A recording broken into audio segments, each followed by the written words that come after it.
Nous allons terminer aujourd'hui nos conférences sur les prophéties de Daniel. Et comme vous avez pu le voir, nous avons balayé plus de la moitié du livre. Plus de la moitié des prophéties, nous les avons vues en détail.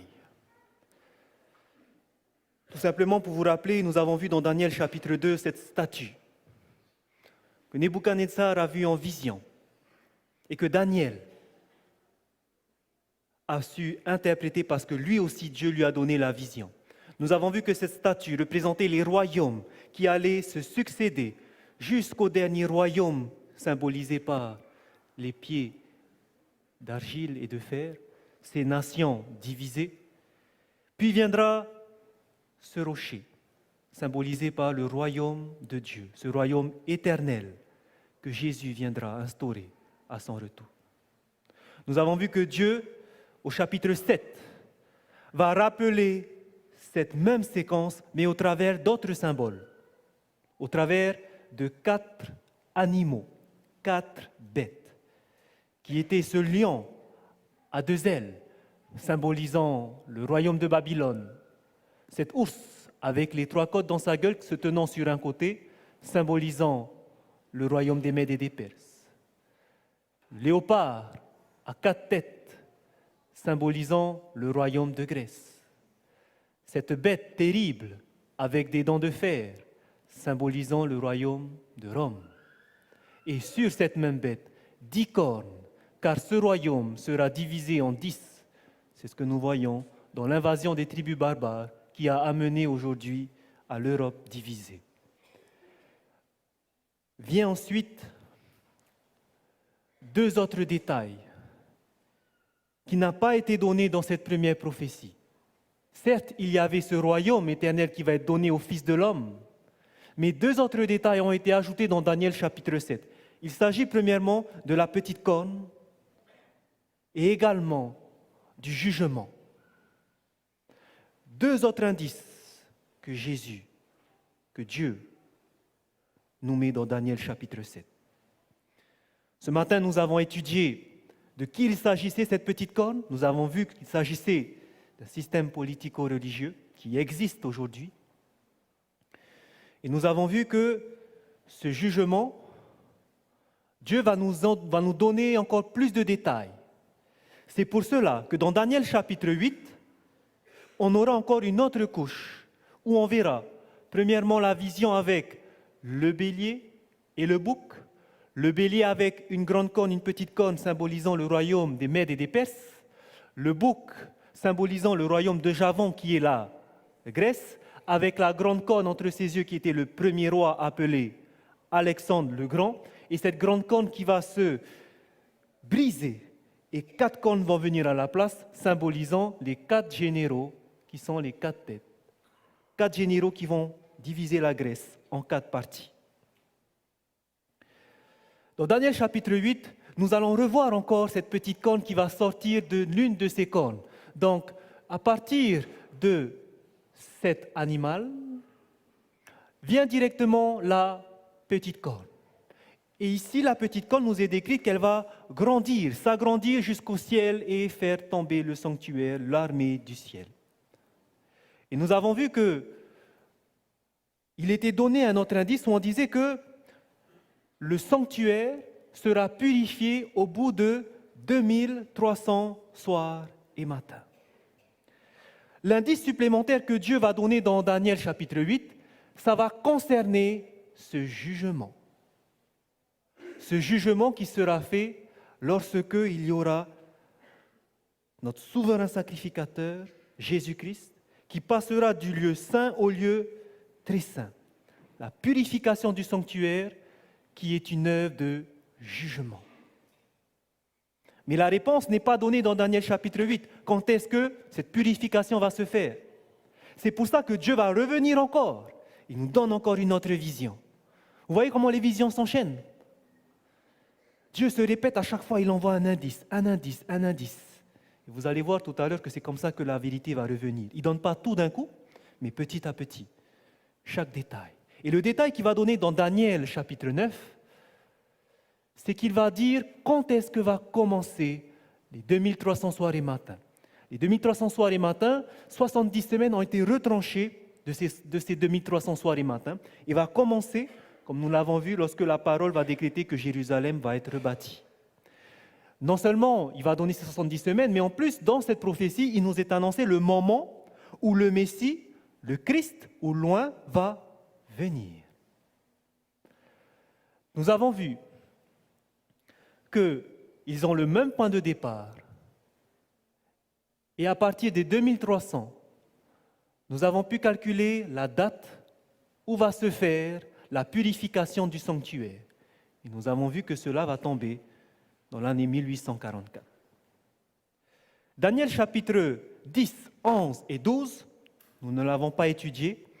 Et pour vous dire, c'est une prophétie qui m'a beaucoup étonné. Vous allez voir la puissance de cette prophétie, on n'aura pas le temps de le voir, mais pour ceux qui veulent étudier, je vous conseille de lire le livre d'Uriah Smith. Vous tapez sur Internet Daniel et Apocalypse, Uriah Smith, U-R-I-A-H, Smith, S-M-I-T-H. Et vous allez voir comment est-ce qu'il va expliquer cette prophétie en partant toujours de la Bible et l'histoire. Et donc en fait, dans la prophétie de Daniel 10, 11, 12, pourquoi c'est magnifique? Parce que là, vous aurez encore plus de détails, mais vraiment les détails, vous voyez que c'est impossible. Comment on peut donner autant de détails et comment ça va se passer exactement? C'est puissant. C'est puissant. Il faudrait passer une semaine rien que pour le chapitre 10, 11 et 12. Mais nous n'avons pas le temps. Mais voilà que cette prophétie 12 va maintenant commencer à partir du bouc, donc du bouc, à partir de la Grèce, jusqu'à la fin des temps. Et Daniel 10 à 11 et 12 vont vous décrire l'histoire exacte de ce qui va se passer jusqu'à la fin. Donc nous n'avons pas vu, mais voici à peu près le tableau de Daniel et les prophéties de Daniel. Ça va tout le monde? Donc maintenant, vous pouvez dire que vous voyez maintenant commencer le livre de Daniel. Vous pouvez avoir un aperçu de ce que c'est que ce livre. Et vous avez étudié 1, 2, 3, 4 prophéties en détail pendant ces semaines. Maintenant, cette prophétie, nous l'avons vue. Pourquoi elle a été donnée à Daniel? Cela, nous le comprenons plus tard, lorsque Jésus va venir, il y a 2000 ans, et qu'avec ses disciples, il va les parler du temps de la fin. Et nous avons vu qu'au temps de la fin, qu'il s'agit de notre époque, Jésus va leur dire, dans Matthieu chapitre 24, verset 15, que lorsque vous verrez l'abomination de la désolation établie en lieu saint, que celui qui lise fasse attention. Et nous avons vu que c'est Daniel. Daniel a parlé de ça. Et Jésus est en train de nous dire, faites attention à Daniel. Et pourquoi? Pourquoi toutes ces visions? C'était pour nous montrer le point qu'il y aura non seulement un jugement, mais qu'il nous faudra nous préparer, et aussi qu'il y a cette petite corne qui va faire des ravages et qui va faire jeter la vérité par terre. Jeter la vérité par terre. Et beaucoup seront dans la confusion parce qu'il n'y aura plus la vérité. Beaucoup. Nous avons étudié qui était cette petite corne ce matin. Nous avons révélé son identité. Et j'aimerais vous dire que lorsque ça a été révélé, dans les années 1500, lorsque Luther ainsi que d'autres ont commencé à révéler qui était la petite corne, et que là, l'Église romaine a vu qu'on commençait à sortir des rangs de l'Église, comment ils ont pris la chose? Comment ils ont pris la chose? On avait dit que c'était la petite corne qui avait tué les chrétiens. Et maintenant, ils ne vont plus tuer les chrétiens puisqu'on les a dénoncés. Mais qu'est-ce qu'ils vont faire? Ils vont utiliser une autre stratégie. Ils vont passer à un plan pour contre-attaquer cette réforme. L'histoire va appeler ce moment où on va contre-attaquer la réforme, la contre-réforme. Et qui va contrer la réforme? L'histoire nous dit qu'il y aura un groupe que l'Église romaine va nommer, composé d'intellectuels, des personnes très très intelligentes.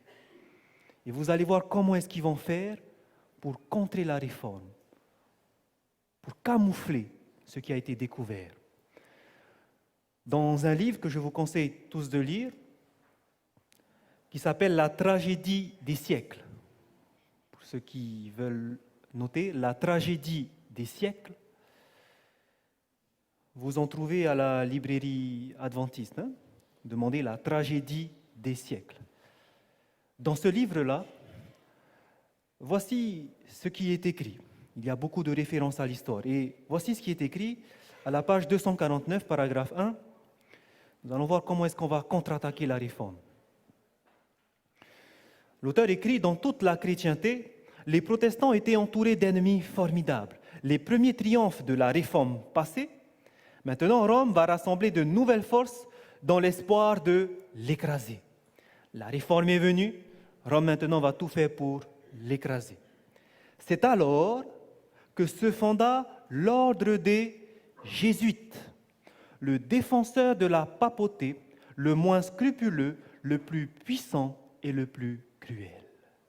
Comment est-ce que l'Église romaine va contre-attaquer? Au travers de cet ordre des Jésuites. Dans l'appendice, dans les annexes, vous verrez que les Jésuites est un ordre fondé en 1534 par Ignace de Loyola. Donc c'est vraiment dans la période de la Réforme.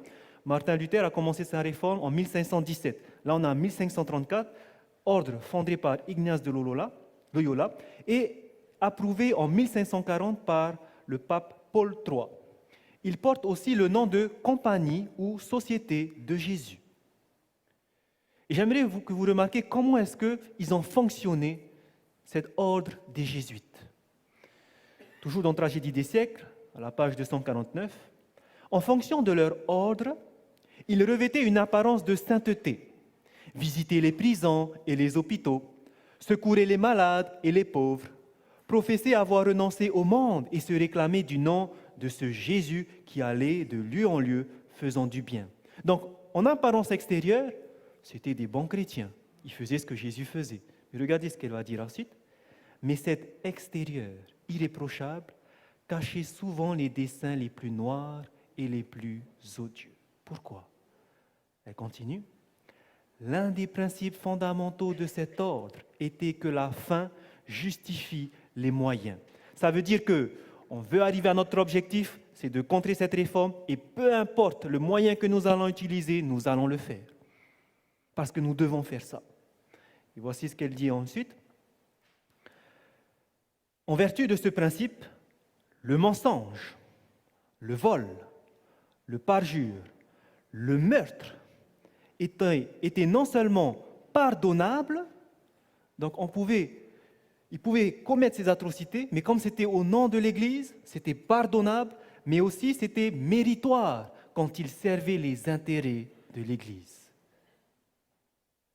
Sous des déguisements divers, les jésuites s'insinuaient dans les bureaux de l'État, devenaient conseillers des rois et dirigeaient la politique des nations. Ils ont infiltré les gouvernements et comme ça, par derrière, ils dirigeaient la politique des nations. Donc voici un petit peu comment maintenant ce n'est plus par les armes qu'on va traiter les hérétiques, mais maintenant ça sera avec un autre moyen, plus sournois, par le mensonge. Et regardez maintenant comment est-ce qu'ils vont faire pour contrecarrer la réforme. Ce qui a amené la réforme, il y avait 2 points principaux. Premièrement, c'était le juste vivra par la foi. Et deuxièmement, c'était de savoir que la papauté était, la petite corne, était l'antéchrist. C'était les 2 arguments qu'ils avaient. Et bien, regardez comment est-ce qu'ils vont bafouer cet argument. En 1537,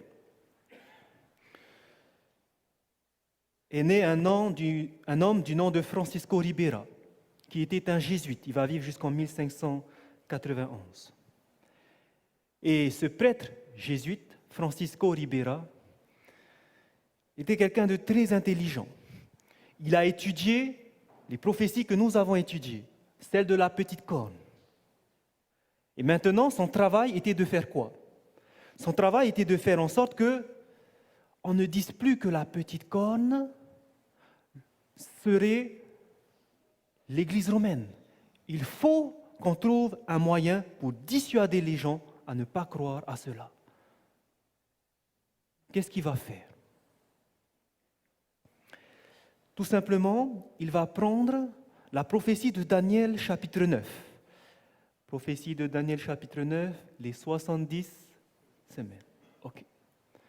Au verset 23 et 24, souvenez-vous, nous avons étudié cette prophétie, où on disait, après les 62 semaines, un oint sera retranché, il n'aura pas de successeur. Le peuple d'un chef qui viendra détruira la ville et le sanctuaire, et sa fin arrivera comme par une inondation. Il est arrêté que les dévastations dureront jusqu'au terme de la guerre. Il fera une solide alliance avec plusieurs pour une semaine, et durant la moitié de la semaine, il fera cesser le sacrifice et l'offrande. Le dévastateur commettra les choses les plus abominables jusqu'à ce que la ruine et ce qui a été résolu fondent sur le dévastateur. Lorsque nous avons étudié cette prophétie, nous avons vu qu'elle s'appliquait à Jésus, loin, et en même temps au dévastateur qui était l'armée romaine dirigée par Titus. Et nous avons vu qu'il fallait lire ces deux versets en chiasme, croisé. Et on avait vu que si on le lit comme ça, tout s'accomplissait exactement comme l'histoire l'a fait. Regardez ce qu'il va faire, ce prêtre jésuite Francisco Ribera. Les protestants disent que la papauté est la petite corne. Comment est-ce qu'on va faire pour les détourner? Ils ont pris ce texte et ils ont dit, le dévastateur, c'est la même identité que la petite corne. OK? Et est-ce que c'est la même chose, le dévastateur et la petite corne? Non, la petite corne viendra après 476, il s'agit de la papauté. Le dévastateur est venu en l'an 70. C'est deux entités différentes. Eux, ils vont dire non, c'est la même chose. La petite corne et le dévastateur sont la même chose, même entité, et cette entité-là, ils vont la mettre dans le futur. Ce n'est pas arrivé. Ils vont dire que le temps va être stoppé. Lorsque Jésus va venir, le temps est stoppé, et le dévastateur, qui était Titus, qui allait venir quelques années plus tard, on va le mettre au futur, c'est la petite corne qui va venir dans le futur, et donc finalement, il n'y a pas de petite corne là maintenant. Vous avez compris la stratégie? Qui est la petite corne? Elle viendra dans le futur. Ce n'est pas l'Église catholique, ce n'est pas l'Église romaine. Elle viendra dans le futur, elle n'est pas encore arrivée. C'est le dévastateur dont on a parlé, il n'est pas encore arrivé. Est-ce que vous avez saisi? Et c'est cela que Francisco Ribera, ce prêtre jésuite, a fait infiltrer pour contrecarrer la réforme. Cela a été prêché dans toutes les églises catholiques pour garder les troupeaux. Et donc, les gens se disaient, oui, il viendra encore, donc soyons fidèles à l'Église. Mais ça va aller plus loin. Pour l'instant, c'est resté encore dans l'Église romaine. Et vous allez voir que 300 ans plus tard, dans les années 1800, ça va aller plus loin. Ça va entrer maintenant dans l'Église protestante. Comment? Au travers de cet homme, John Nelson Darby. Pour avoir toutes ces informations-là, vous prenez un livre sur la contre-réforme et vous allez tout voir, tout ce qui est découlé. Je fais juste un résumé. John Nelson Darby, qui a vécu dans les années 1800 à 1882. Pour ceux qui connaissent quelques versions des Bibles, il y a des Bibles anglaises qui s'appellent la version Darby. C'est lui l'auteur. D'accord? C'est lui qui a traduit la Bible. Et lui, voici l'idée qu'il va mettre. Il a entendu parler de cette interprétation qu'on va mettre les prophéties dans le futur. Lorsqu'il s'agit du dévastateur, de la petite corne, ce sont deux entités dans le futur. Et lui va adopter cette philosophie. Et voici ce qu'il va dire. Et là, c'est autre chose. Regardez maintenant comment ça va être encore plus subtil. Vous vous souvenez de ces deux versets-là? Le premier verset, après les 62 semaines, un oint sera retranché et il n'aura pas de successeur. Ça s'accomplit sur qui? Qui accomplit cette prophétie-là? Après les 62 semaines, un oint sera retranché, il n'aura pas de successeur. Qui est loin? Ok, me faites peur. J'ai mal posé la question, pardon. Donc c'est Jésus qui a appliqué cette prophétie. Ok. La deuxième phrase. Le peuple d'un chef qui viendra détruira la ville et le sanctuaire. À qui ça s'applique? Titus. Très bien. Voici maintenant la subtilité qu'ils vont mettre. La phrase suivante. Il fera une solide alliance avec plusieurs pour une semaine et durant la moitié de la semaine, il fera cesser le sacrifice et l'offrande. De qui il s'agissait? Jésus qui va arrêter les sacrifices au milieu de la semaine. Jésus, ça s'appliquait à lui. Et voici ce qu'ils vont faire.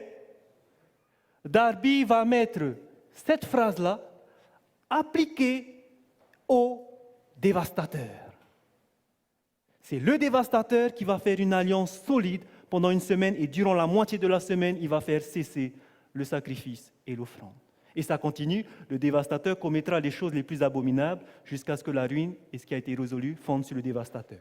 Donc voici le point de vue de Darby, c'est de dire que le dévastateur, qui était Titus, c'est là toujours la même identité que la petite corne qui vient dans le futur.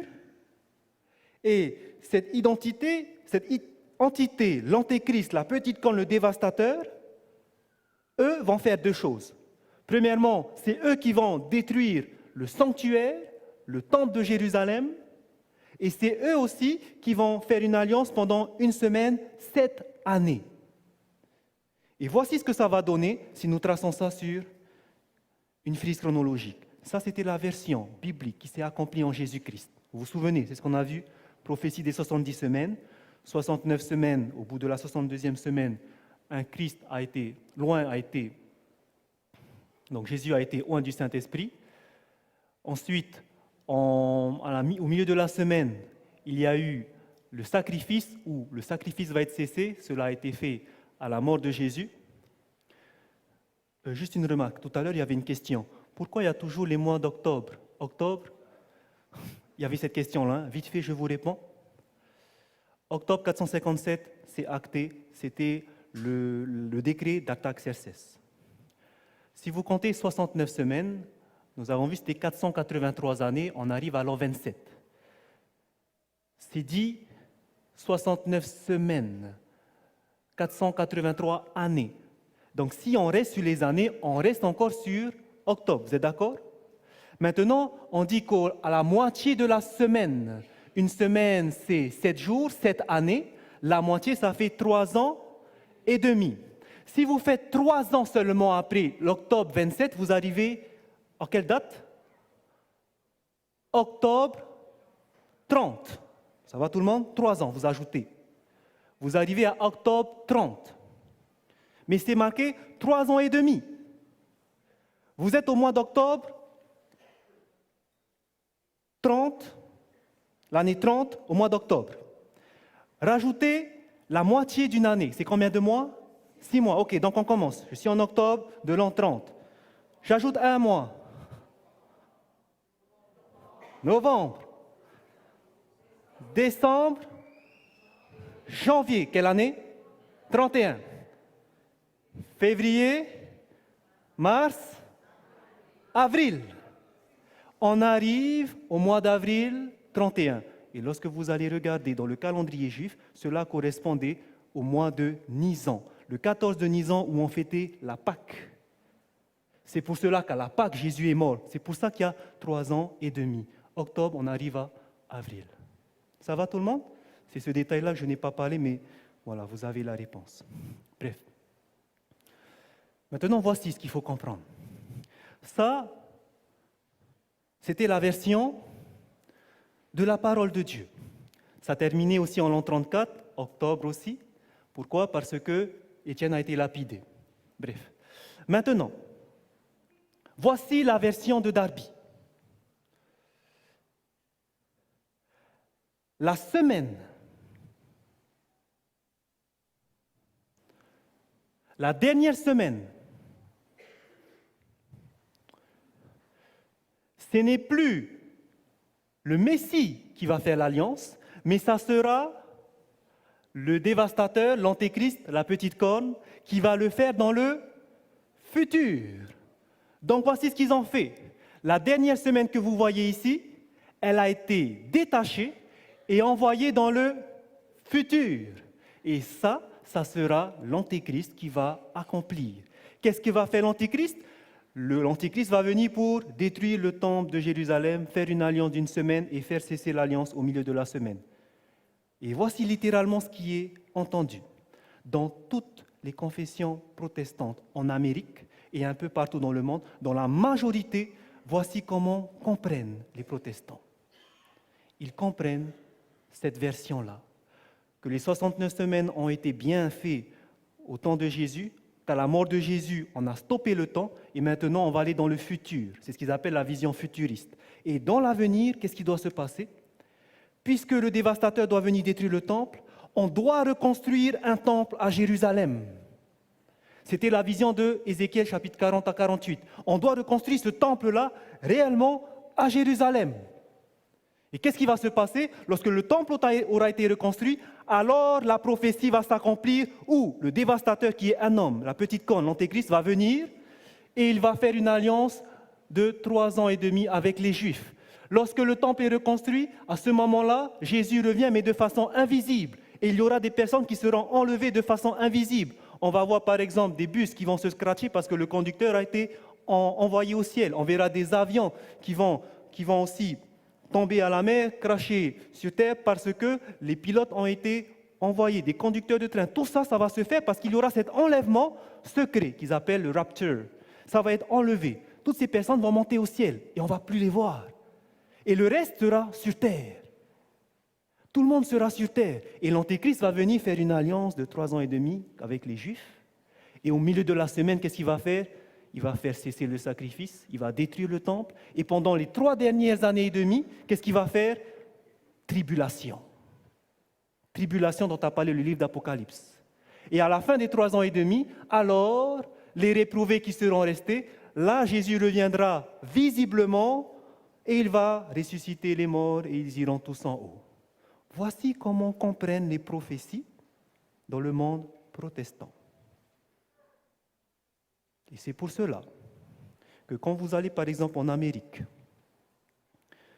vous allez toujours voir, et les Américains sont très ancrés dans cette prophétie-là, vous allez toujours voir nommer un président qui va soutenir le projet de reconstruire le temple de Jérusalem, de continuer à protéger Israël pour que, là où il y a Jérusalem, pour que les Juifs puissent reprendre Jérusalem.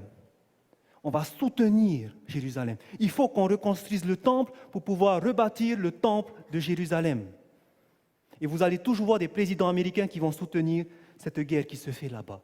Parce qu'il faut que s'accomplisse la prophétie. Et ils sont très croyants là-dessus. Très croyants. Il faut que ça se fasse. Il faut reconstruire le temple pour terminer la prophétie. Mais ils ont été entraînés dans une fausse compréhension. Et son origine se trouve au travers des jésuites et ils ont réussi. Et c'est pour ça que vous avez eu ce film qui a fait un carton aux États-Unis, Left Behind. Est-ce que vous connaissez ce film? Vous avez déjà entendu parler?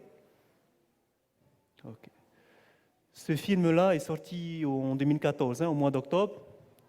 Left Behind, où on va parler de l'enlèvement secret. Et ce film, avec Nicolas Cage, vous allez voir que sa famille va être enlevée, mais lui qui ne croyait pas en Dieu, il est resté sur terre. Et sa femme qui croyait en Dieu, elle a été enlevée soudainement. Il y a eu des crashs de voitures, des crashs, tout ça. Ils sont en train d'expliquer la prophétie de la fin que je viens de vous interpréter. Et qui vient d'où? Des jésuites.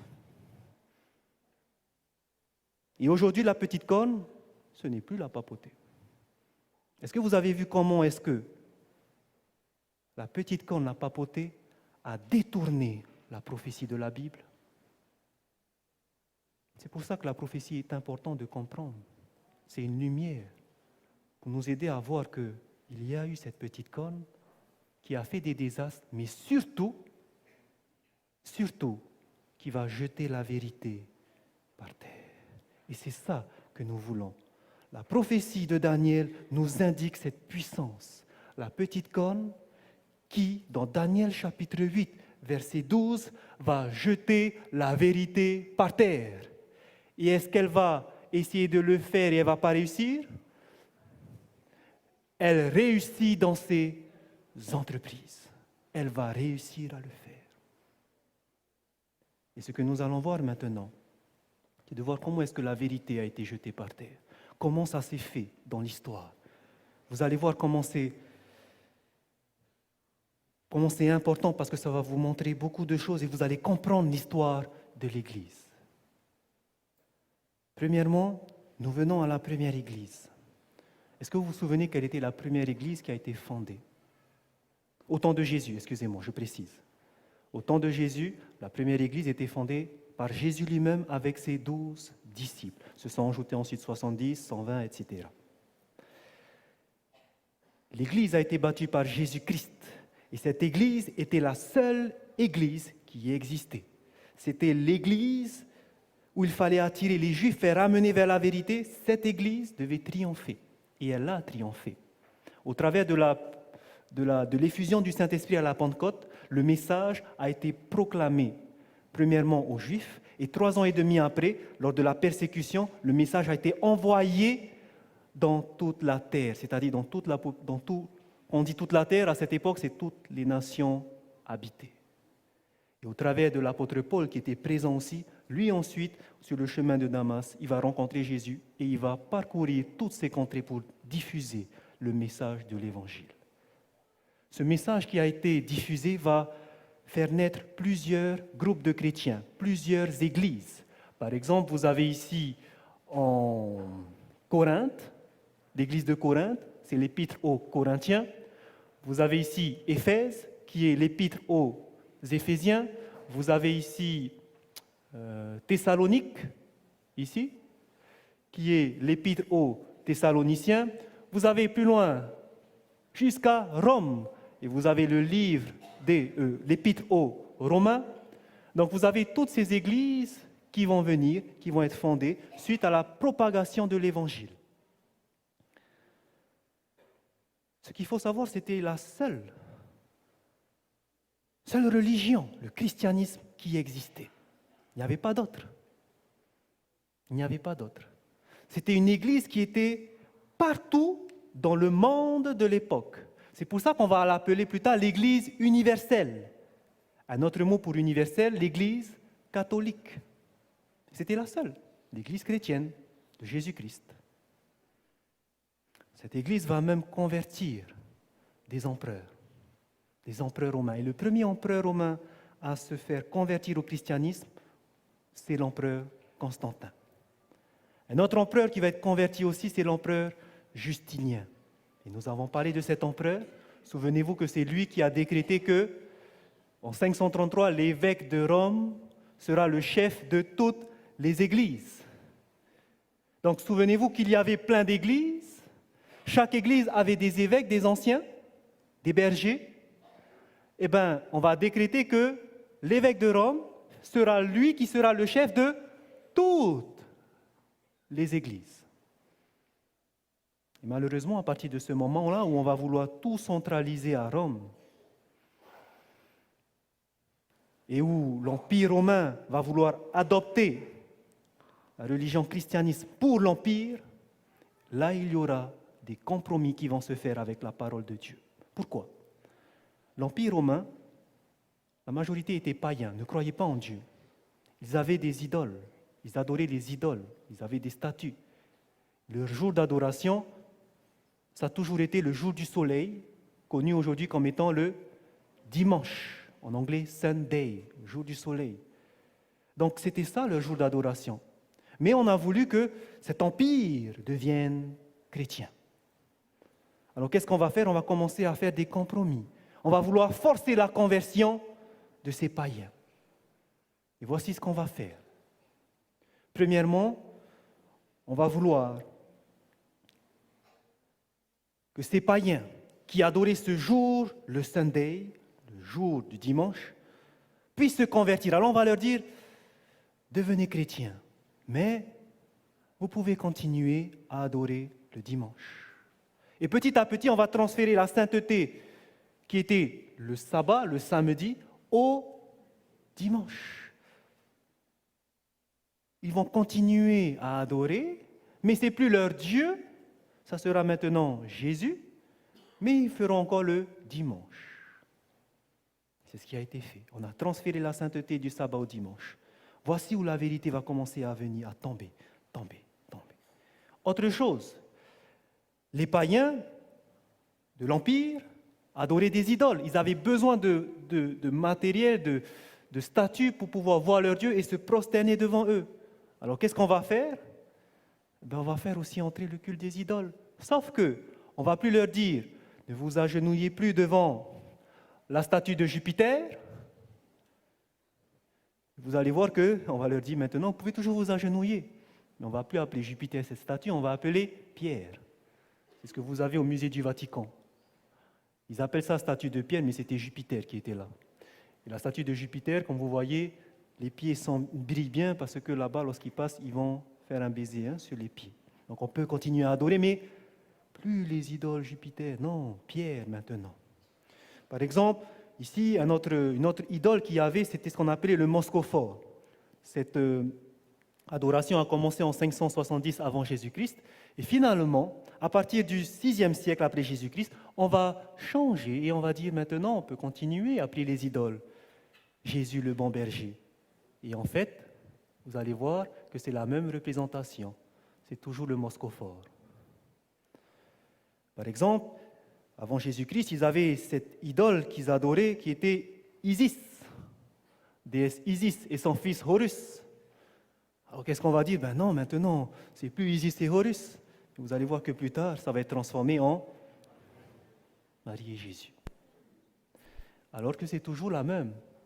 C'est toujours Isis, c'est toujours Horus. Toujours. Culte des idoles qui est entré. Pourquoi? Parce qu'on a voulu forcer l'adoration, changer de religion, devenir chrétien. Mais ce n'est pas comme ça que Dieu agit. Dieu ne force jamais les personnes. Dieu nous laisse le choix ou de le suivre ou de continuer à vivre dans le péché. Mais Dieu ne nous forcera jamais. Il vous montre la vérité et il vous laisse choisir. C'est comme ça que Dieu fonctionne. Voici autre chose qui va entrer qui va souiller la pensée et la vérité surtout, c'est qu'on va dire on va s'appuyer sur les anciennes doctrines païennes où on disait que, lorsqu'une personne meurt, qu'est-ce qui se passe pour son âme? La Bible nous dit que l'âme de la personne est en sommeil. La personne dort, elle attend la résurrection. Mais eux, ils vont mélanger, ils vont mettre cette fausse doctrine qui est que l'âme, à la mort, continue de vivre, elle va errer pendant un certain temps sur terre. Et après, en fonction de ce qu'elle va faire, il y a 3 solutions pour elle. Soit elle va aller au ciel, au paradis, soit elle va aller en enfer, ou soit elle va aller purger sa peine si elle n'a pas été trop méchante. Et là, on va la mettre au purgatoire. Et la doctrine du purgatoire, frères et sœurs, c'est la doctrine qui a enrichi l'Église. Parce que les gens, quand ils savaient que dans le purgatoire, il y a des âmes de nos défunts qui sont là-bas et qui attendent, ils purgent leur peine. Mais on peut faire qu'ils aillent directement au paradis. On peut qu'ils purgent rapidement leur peine. Comment on peut faire ça? Donner de l'argent à l'Église. Voici comment l'Église s'est enrichie, au travers de cette doctrine. Et même, on leur disait, vous pouvez donner de l'argent à l'Église de telle façon à ce que, quand vous mourrez, vous ne passerez pas beaucoup de temps au purgatoire, vous allez vite passer à côté. Vos péchés seront vite pardonnés. Maintenant, donnez de l'argent. Et c'est ce qui s'est passé, malheureusement. Une autre fausse doctrine qui est entrée dans l'Église, c'était le baptême par aspersion. Pour baptiser, vous verrez beaucoup de sites archéologiques, vous verrez les grands bassins, parce que c'était comme ça qu'on baptisait avant, on plongeait la personne à l'intérieur et on la ressortait. Et maintenant, ça sera par aspersion. Et surtout, on va commencer à faire entrer le baptême des enfants. Pour la même cause. Parce qu'ils vont dire, un enfant, lorsqu'il naît, il a la nature pécheresse, il va aller directement en enfer s'il meurt. Donc, dès sa naissance, il faut le baptiser par aspersion. Alors que Jésus a dit, laissez venir à moi les petits enfants, car le royaume des cieux est à ceux qui les ressemblent. Et encore une autre doctrine, c'est que vous pouvez acheter votre salut. Vous pouvez être sûr d'avoir la vie éternelle si vous donnez tant à l'Église, si vous faites tant de prières, si vous assistez à tant de messes et si chaque dimanche vous participez à l'Eucharistie. Il faut que vous fassiez ça. Et donc, on va commencer à travailler pour son salut. Je vais être sauvé, donc je vais faire ça. Et d'autres doctrines, fausses doctrines, c'est de dire que, si nous avons péché, il y a des personnes qui ont été consacrées et c'est vers eux que nous devons aller confesser. Ce sont eux les médiateurs. C'est ce qu'on appelle les pères de l'Église. On va se confesser au Père. Alors que Jésus a dit, n'appelez jamais personne Père, car vous avez un seul Père, c'est Dieu. Bref, c'est ce qui s'est passé. C'est ce qui s'est passé lorsque l'Église a commencé à forcer l'adoration. À forcer l'adoration. On a emmené toutes ces fausses vérités. C'est comme ça que la petite corne a fait pour jeter la vérité par terre. Et vous savez qu'il n'y a pas que Daniel qui a parlé de ça. Daniel n'avait pas seulement prophétisé qu'il y aurait cette entité qui va venir faire tomber la vérité. Il y avait aussi l'apôtre Paul. L'apôtre Paul dira dans Actes chapitre 20, verset 29, « Je sais qu'il s'introduira parmi vous. » Il est en train de parler à l'Église. « Parmi vous, membres d'Église, je sais qu'il s'introduira après mon départ des loups cruels qui n'épargneront pas le troupeau. Et qu'il s'élèvera, d'où ça? Du milieu de vous, dans l'Église de Dieu. Dans l'Église de Jésus-Christ, il y aura des hommes qui enseigneront des choses pernicieuses pour entraîner les disciples après eux. » Paul avait déjà dit qu'après son départ, après sa mort, dans l'Église, il y aura cette apostasie. Est-ce que ça a été réalisé? Daniel aussi l'a dit et nous avons vu que ça s'est réalisé. La petite corne va jeter la vérité par terre, mais surtout, elle va réussir à le faire. Elle a réussi à le faire. Elle a réussi. Le problème, vous savez, c'était quoi? Le problème, c'est que personne ne pouvait contredire ces fausses doctrines qui sont entrées. Pourquoi? Parce qu'à cette époque, malheureusement, ils n'avaient pas la Bible imprimée comme nous aujourd'hui. La Bible ne se trouvait pas dans les mains de tous les foyers, malheureusement. La Bible n'était pas imprimée, on n'avait pas encore inventé l'imprimerie. Et donc il y avait des Bibles, pas des Bibles, des manuscrits, très peu d'exemplaires, et ils se trouvaient seulement dans les châteaux, donc parmi les rois. Hein, c'était eux qui avaient la Bible. Et parfois, on ne pouvait pas la lire, il fallait l'enchaîner sous le château, dans un lieu secret, et il n'y avait que les prêtres qui pouvaient la lire, pas les autres. En plus, ce n'était même pas été traduit dans la langue du peuple, comme maintenant, le français et l'anglais, mais c'était écrit en latin. Et le peuple ne parlait pas le latin. Alors comment est-ce qu'on peut comprendre ça? C'est vraiment un livre qu'on ne connaît pas. Et finalement, la Bible a été cachée.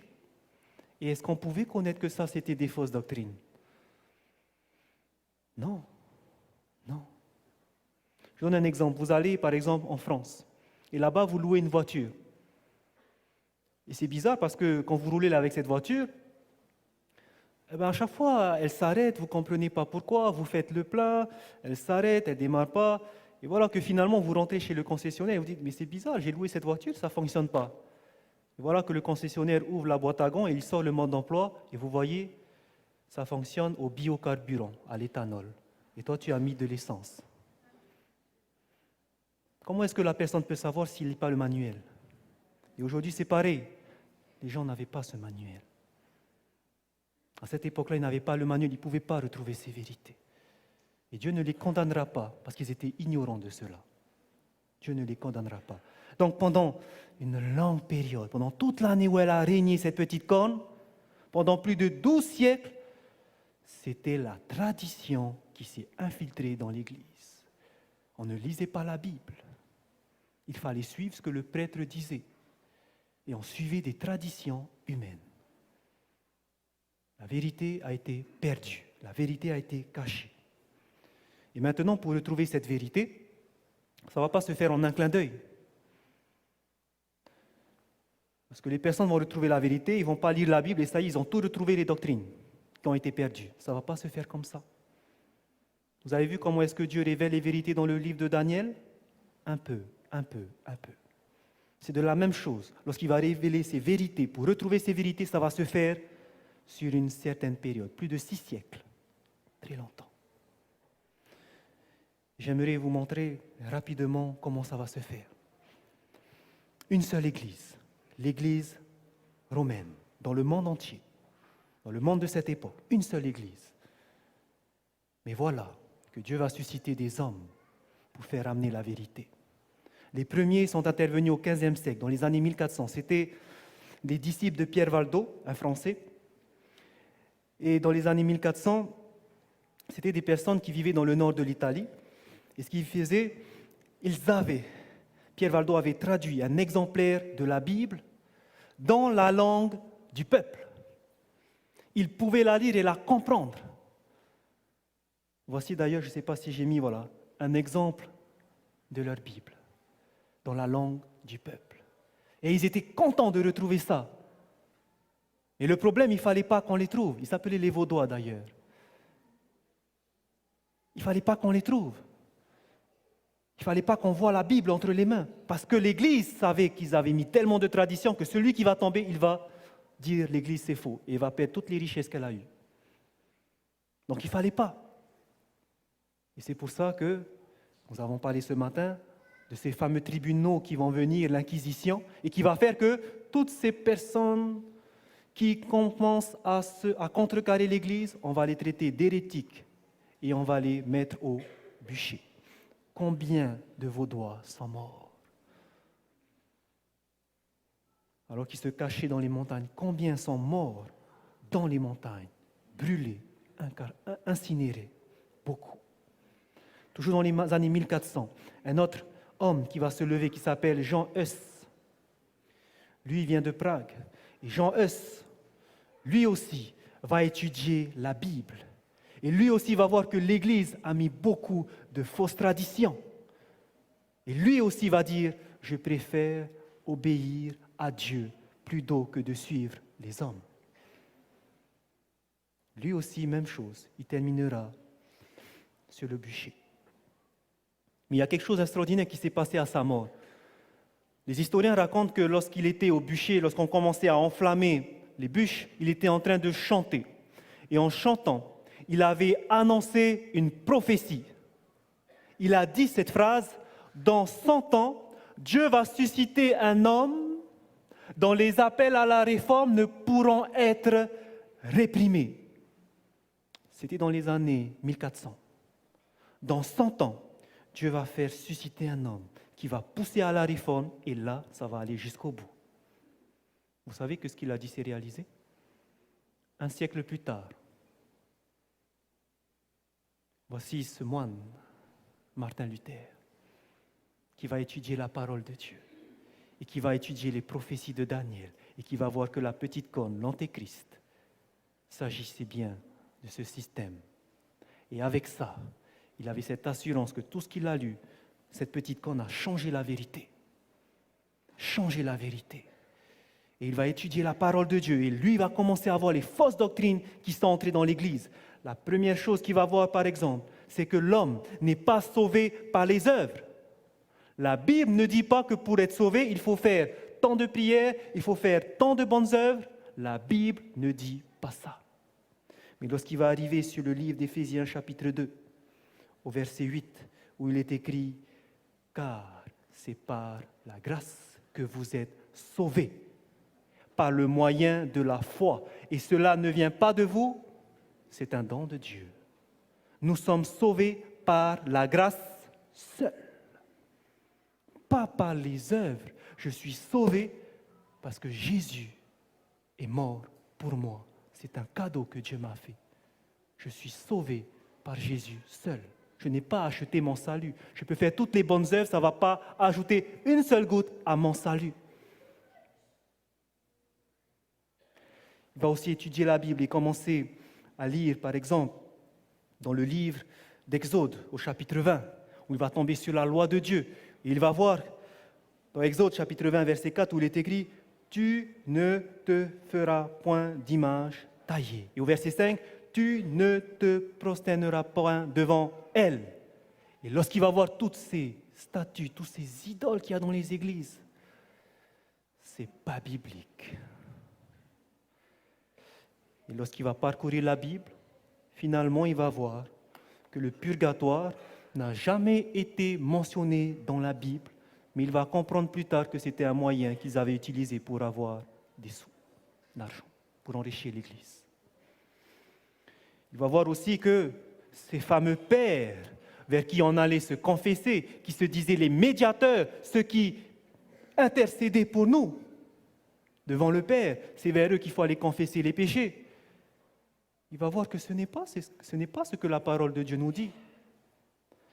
Dans 1 Timothée chapitre 2 verset 5, où il est écrit « Car il y a un seul Dieu et un seul médiateur entre Dieu et les hommes, Jésus-Christ, homme. » Un seul médiateur entre Dieu et les hommes, Jésus-Christ, homme. C'est le seul médiateur. Ça ne peut pas être des personnes pécheurs qui peuvent intercéder pour nous. Non, c'est celui qui a vécu sans péché, Jésus-Christ, homme. Vous voyez les vérités qu'il va retrouver? C'est formidable. Et on loue Dieu pour Martin Luther qui a retrouvé ça. On loue Dieu. Ses disciples vont former l'Église luthérienne. Et on loue Dieu pour l'Église luthérienne parce qu'ils ont retrouvé ces belles vérités de la parole de Dieu. Le problème, c'est que les disciples de Luther, la plupart n'ont pas continué à étudier la Bible. Ils se sont arrêtés à ce qu'ils ont appris et non, c'est bon, ça nous suffit. Alors qu'il y avait d'autres vérités, n'est-ce pas, qui ont été cachées. Donc ils vont fonder cette Église.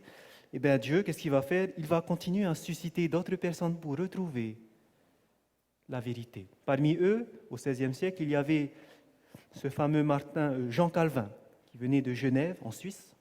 Et lui, pareil, il a étudié les prophéties. Et il va voir aussi que la petite corne ou l'antéchrist était la papauté. Et lui, ce qu'il va trouver dans la parole de Dieu, c'est qu'il va trouver que oui, Jésus nous a sauvés par la grâce. Et maintenant, Jésus ne veut pas qu'on continue de pécher. Parce que la Bible nous dit que celui qui pêche vient du diable. On ne peut pas continuer de pécher. Mais celui qui a rencontré Jésus-Christ, maintenant, il ne veut plus pécher. Et qu'est-ce qu'il va faire? Il va commencer à marcher avec Jésus et faire attention à ne plus pécher. Il va commencer à grandir, à se nourrir de la parole de Dieu. Il va grandir jusqu'à atteindre la stature parfaite de Jésus-Christ. C'est ce que Paul appelle la sanctification. Merci Jean Calvin d'avoir retrouvé cela et d'avoir partagé cela. Comme vous le savez, ses disciples, ils n'auront pas ce zèle qu'il avait, ils vont laisser les acquis comme tels et ils ne vont pas continuer à chercher, ils vont garder leur église, qui vont donner le nom d'église réformée ou église presbytérienne. L'église presbytérienne ou l'église réformée, l'église évangélique que nous trouvons ici en Polynésie française, l'église Maori, fait partie de l'église réformée. Donc ils croient que Jésus-Christ est mort pour nous, il nous a sauvés, mais il nous demande aussi de nous détourner de nos péchés. Donc merci l'église presbytérienne pour ces vérités. Heureusement, parmi quelques disciples de Luther et de Calvin, parmi certains de ses membres, d'autres vont continuer à étudier la Bible. Et ils vont voir que le baptême par aspersion, lorsqu'on asperge, ce n'est pas biblique. Et pire, le baptême des enfants n'est pas biblique non plus. Ils vont voir que la Bible, lorsqu'il nous dit de se baptiser, c'est vraiment de s'immerger au fond. Il faut qu'il y ait beaucoup d'eau. Il faut qu'il y ait beaucoup d'eau. Et ce mouvement-là vont former les anabaptistes. En grec, ça veut dire les rebaptiseurs, ceux qui se font rebaptiser, parce qu'ils se sont déjà fait baptiser quand ils étaient bébés, et donc ils vont se faire rebaptiser parce qu'ils ont compris que pour se faire baptiser, il faut d'abord comprendre l'Évangile. Il faut se repentir, se convertir de ses péchés, chose qu'un enfant ne peut pas faire. Et donc, ils vont se baptiser parce qu'ils ont cru en Jésus-Christ. Voici une autre vérité qui est revenue. Baptême par immersion. Ces disciples vont former ce qu'on appelle l'Église baptiste. L'Église baptiste que vous connaissez. Donc vous voyez que lorsqu'une vérité est trouvée, se forme une église. Église baptiste, église luthérienne, église presbytérienne. Mais chacun a eu un morceau de la vérité. Et c'est ça qui est dommage, c'est qu'ils n'ont pas continué à étudier la Bible. Mais ils se sont arrêtés comme ça et on n'étudie plus la Bible, on laisse de côté, on croit seulement ce que le prédicateur ou le pasteur dit. C'était ce qui se passait. Donc ne faites pas la même erreur. Ne faites pas la même erreur. Étudiez la Bible. Au XVIIIe siècle, dans les années 1700 en Angleterre, un autre homme du nom de John Wesley, avec son frère Charles Wesley, eux aussi vont étudier la petite corne et eux aussi vont être zélés pour cette réforme. Et eux vont dire que ce que Paul nous dit, que notre corps est le temple du Saint-Esprit et que nous devons prendre soin de notre corps. Nous ne devons pas mettre n'importe quoi dans notre corps. Nous ne devons pas manger n'importe quoi. Et ce sont des personnes qui ne fument pas, qui ne boivent pas, parce qu'ils veulent que leur corps soit sain. Ils ont formé l'Église méthodiste. Vous voyez d'où viennent ces mouvements maintenant? Et maintenant, nous arrivons dans les années 1800, où va venir cet homme du nom de William Miller. C'est un Américain, William Miller, pasteur baptiste, qui lui, lorsqu'il va étudier la parole, il va étudier ce que les réformateurs ont étudié, il va accepter les vérités qu'ils avaient découvertes, par exemple, l'enseignement des Vaudois sur la Bible, l'enseignement de Jean Hus qui dit « vaut mieux obéir à Dieu plutôt qu'aux hommes », l'enseignement de Luther sur « nous sommes sauvés par la grâce seule », l'enseignement de Calvin sur notre croissance, on doit grandir en Jésus-Christ. Miller aussi va accepter l'enseignement des anabaptistes sur le baptême par immersion. Il va accepter également l'enseignement de Wesley sur la sainteté, avoir un corps saint. Mais lui, il va aller plus loin. Il va commencer à étudier les prophéties de Matthieu chapitre 24, où Jésus parle des signes de son retour. Et il va étudier aussi la prophétie des 2300 soirs et matins dans Daniel chapitre 8. Nous avons vu ça, n'est-ce pas? Et lorsqu'il va voir que Jésus doit revenir, les signes s'accomplissent. Il y avait des signes à cette époque qui s'étaient accomplis. Jésus doit revenir. Dans Daniel chapitre 8, verset 14, il est mentionné que le sanctuaire sera purifié. Lorsque nous lisons dans Ésaïe, nous allons voir que cette terre doit être purifiée par le feu. Pierre nous dit que cette terre doit être purifiée par le feu. Donc, le sanctuaire doit être la terre qui doit être purifiée à la fin des 2300 soirs et matins.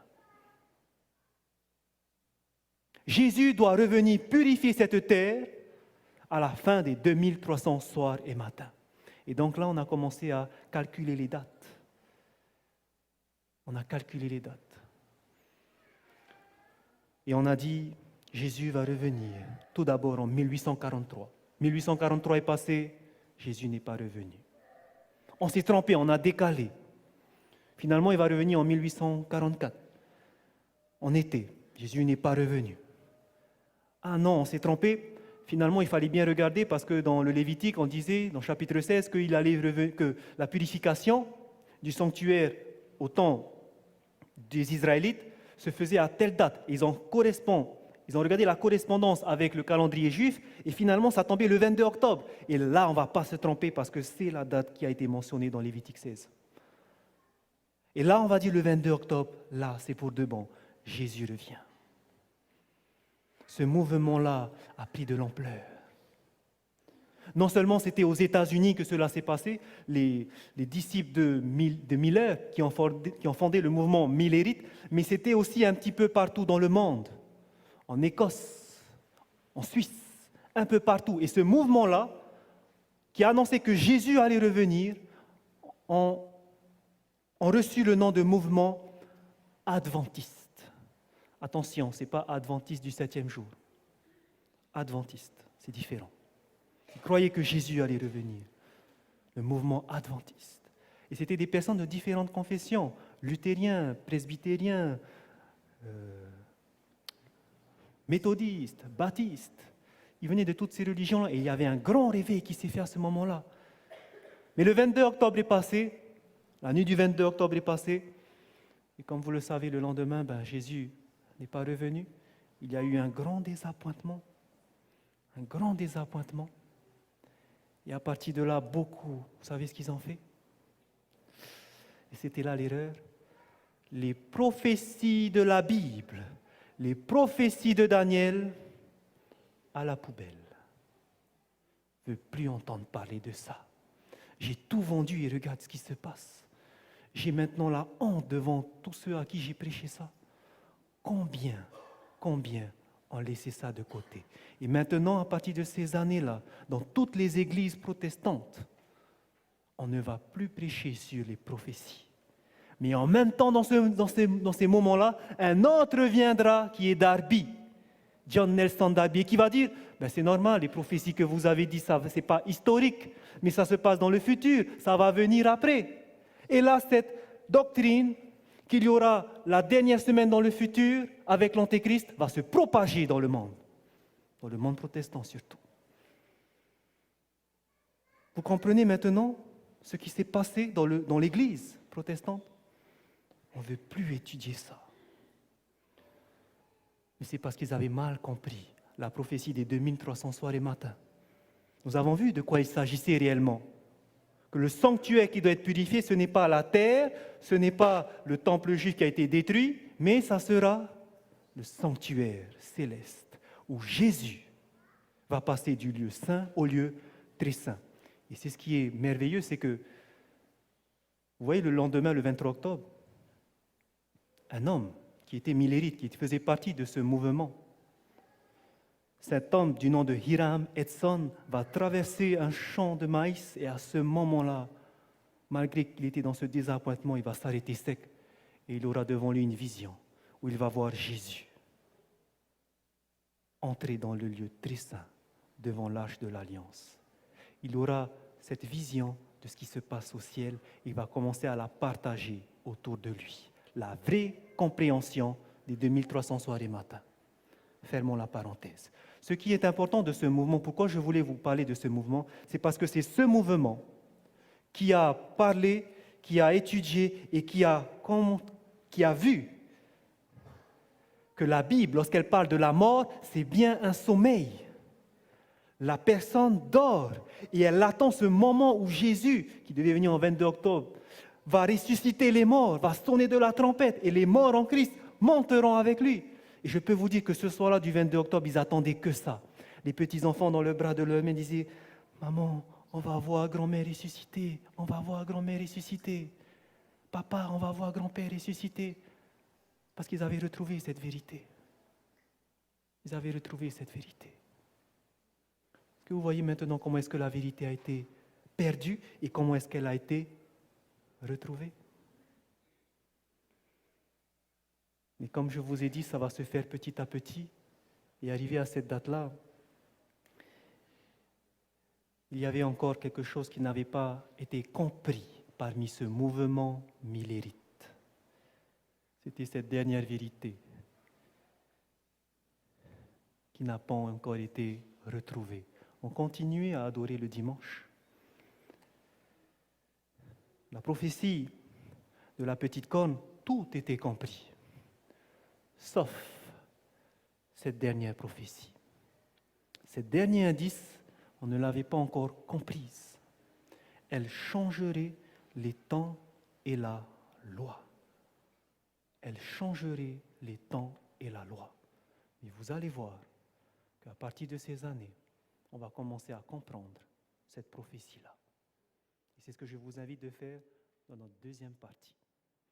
J'espère que vous n'êtes pas trop fatigués.